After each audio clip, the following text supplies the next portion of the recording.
In this lesson, I am going to talk about the depth of vocabulary.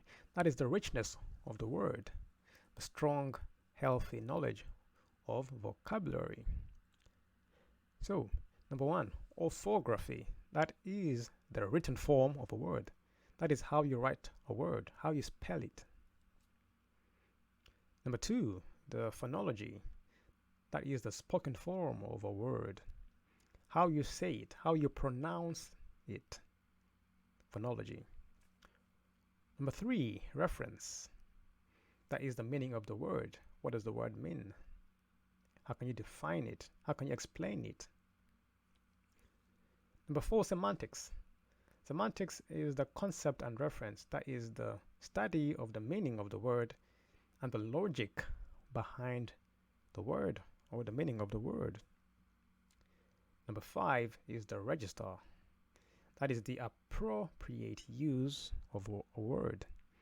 An example is when to use a word and how to use a word. Number six, collocation.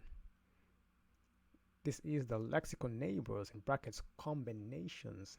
So these are other words that you can use side by side with a word in order to form another meaning or a phrase or something else. Number seven, word associations. So these are other words that come to mind when you think of a word. This could be words which sound the same, words which look the same, words which are opposite in meaning, words which are spelled the same, and many others. Number eight, syntax. That is the grammatical function. That is how you put words together in order to form a logical sentence or paragraph, or to give a meaning. And number nine, morphology. That deals with the word parts.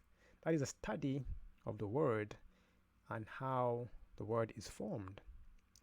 So all these contribute to the richness of a word, the written form, the spoken form, the meaning of the words, the concept, the logic behind it, the appropriate use of the word, how to combine it with other words in order to make a new meaning, other words that come to mind, the grammatical function of a word, and how the word is formed. So all that is included in the depth of vocabulary. I hope you enjoyed it, because I did. Thank you for watching, and goodbye.